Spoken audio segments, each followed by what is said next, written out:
大家好，我是多多。在看视频之前，请给我点个小爱心，您的鼓励是我进步的最大动力。今天要分享的是，走路是最好的长寿药，但这样总是白费力气。很多人后悔看完了。走一走利全身，走路好处简直太多了。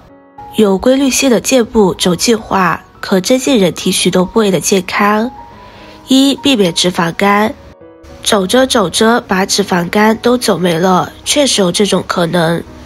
研究发现，常走路的人血液回圈较好，血可以流到聚集在肝脏的众多微血管末端，肝的代谢功能就好。著名心血管专家每天坚持走1万步，走了10年，把自己的中度脂肪肝走没了，体重下降了22斤，至今血压正常，血糖保持正常的14年。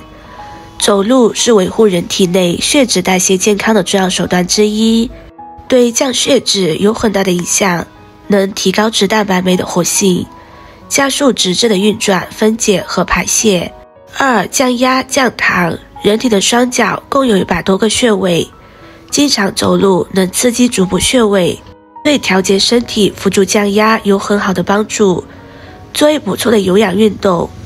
走路还可以提高胰岛素敏感性，防止糖尿病的并发症。有人把快步走比喻成降糖的散步药丸，每天健步1小时，对2型糖尿病有50%的预防作用。预防骨质疏松。缺钙的原因有很多，其中比较鲜为人知的就是缺乏运动。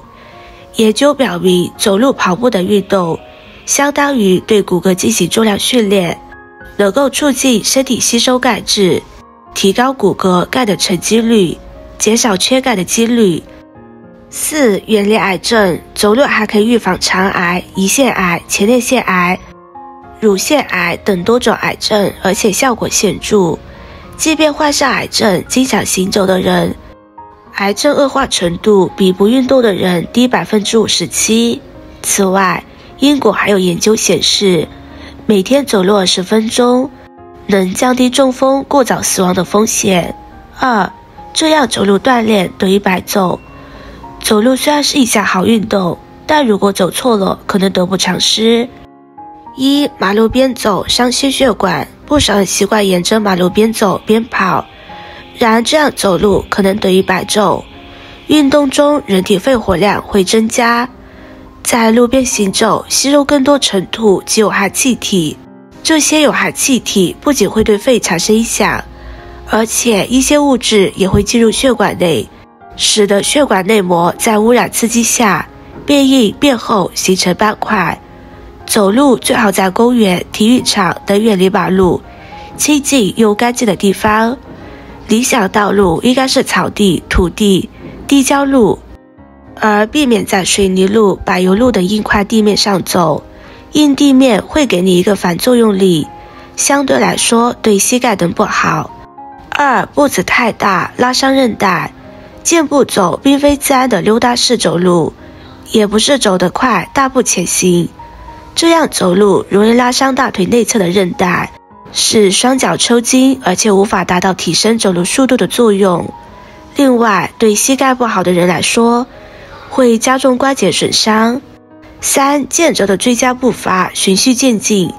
真正想要练好走步，首先必须大步走，认真走好每一步的时候，增加每一步的距离，把步多迈出10厘米，且刚开始要循序渐进。如果走得太快，超过负荷，会伤到膝盖和小腿，产生疼痛。含胸低头影响心肺功能。含胸低头最容易带来疲劳感，还会影响心肺功能。低头含胸时，原本胸腔中肺部用于换气的空气受到挤压，使肺部的换气功能受阻，长期下来会很容易因此造成缺氧而头晕。走路最佳姿势，抬头挺胸收腹。走路需要抬头挺胸收腹，才能带动人体13块大肌肉群同时运动，从而增加体质，提高免疫力。现在很多人其实走路姿势不正确，经常靠墙站是个非常好的训练方法。3. 体质不同的人有不同的走法。1. 体质瘦弱的人，体弱者想要强身健体，最好选择在清晨和饭后进行，走路速度就不能太慢，建议保持5公里小时以上的速度。走路时步子要大，胳膊甩动起来，让全身都处于活动状态，以调节各器官的功能，增强免疫力。2. 冠心病病人，冠心病病人的速度不能太快，应该在饭后1小时缓慢走动，每天1到1.5小时，分2到3次完成，即平均每次走半小时。只要坚持下去，可以促进冠状动脉侧支循环形成，减少血管硬化的风险。3. 肥胖人群，想要达到减肥目的，就要维持一定的速度和时间，走路速度要快一些，每次1小时，一天最好能健步走2次，保证脂肪的充分燃烧。同时要控制饮食，绝不能在运动后因为饥饿而暴饮暴食，否则前功尽弃。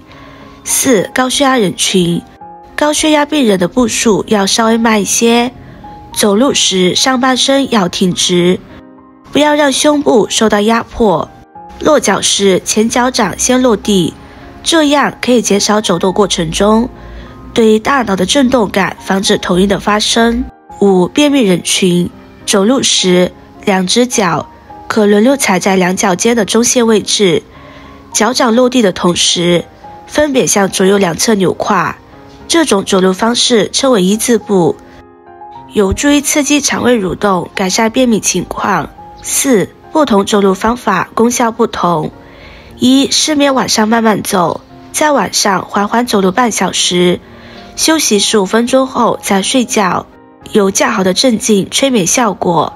刚开始慢慢走，后加快脚步，直到走到出汗为止。坚持2到3个月后，失眠大多会有改善。2. 高血压，脚掌着地走，要脚掌着地，不要后跟先着地。每次坚持运动30到60分钟，每星期运动5到7天，且必须长期坚持。走路速度可以逐渐增快，初期以散步的方式为主，以后渐渐提高速度，最高时达到身体微微出汗的程度，以不觉得劳累为原则。且停止运动后，心率应在3到5分钟内恢复正常。3. 冠心病，餐后1小时慢步走，要在餐后1小时慢步走，以免诱发心绞痛。长期坚持有助改善心肌代谢，并减轻血管硬化。走路可以保护心血管和关节。4. 胃肠病，揉着肚子走，走路时2手旋转按摩腹部，每分钟走30步到60步，每走1步按摩1圈，顺时针和逆时针交替进行，或者扭胯走。走路时加大腰和胯部的转动，让身体在行走中有节奏的扭动起来，可以促进排便，防止便秘发生，减少直肠癌的高发。走路加上上面这2个动作，每天坚持10分钟，就能有很好的效果。5. 关节病，脚跟先着地，走路时首先脚后跟着地，然后到大脚趾将身体推进。锻炼时尽量用前脚掌及足趾弹着走，也就是身体尽量向上串高着走，这样可以加强足及裸部肌肉韧带的锻炼，走路还能增强下肢肌肉力量和韧带的韧性。开始时每分钟可走30到40步，可逐渐稍微加快，既没有不适感为前提。6. 颈肩腰痛，举手走，大步走，如果颈椎不好，那就举手走，双手上举，略向两边展开，这个健步动作可以有效锻炼颈部肌肉，缓解颈椎痛。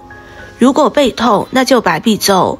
走路的时候，腹部、背部肌肉都需要用力，而且手臂要随之明显摆动，这样可以带动背部很多肌肉运动，不但可以缓解背痛，对颈部、肩部、腰部也有好处。研究发现，每周走路2-3次，每次20到40分钟，能够有效缓解背痛。如果要锻炼腰肌，那就高抬推走，每走一步屈膝大腿抬平，可锻炼腰肌，塑造臀部曲线。7. 静脉曲张，垫脚尖走路。垫脚尖走路不仅有益心血管健康，缓解疲乏，还能锻炼小腿肌肉和脚踝，防止静脉曲张，增强踝关节的稳定性。每次垫脚尖走30到50步，稍作休息，然后根据自己的身体情况再重复几组。8. 减肥，双手枕在脑后走，双手交叉枕在脑后，挺胸，脚跟着地，脚尖尽量向上抬，避免臀部翘起。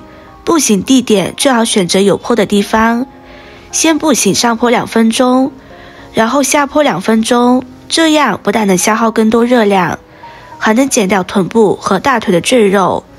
9. 轻微认知障碍，一倒一前走路，应该反臂背向散步，把双手臂在后腰命门穴，缓步倒退50步，然后再向前行100步，一倒一前反复走5到10次。倒退走时要特别注意安全，要有同伴防止跌倒。今天的分享就到这里了，如果您觉得对你有帮助的话，可以分享给身边的朋友，别忘记点赞收藏，点击我的头像可以看到更多的精彩内容。我们下个视频见啦！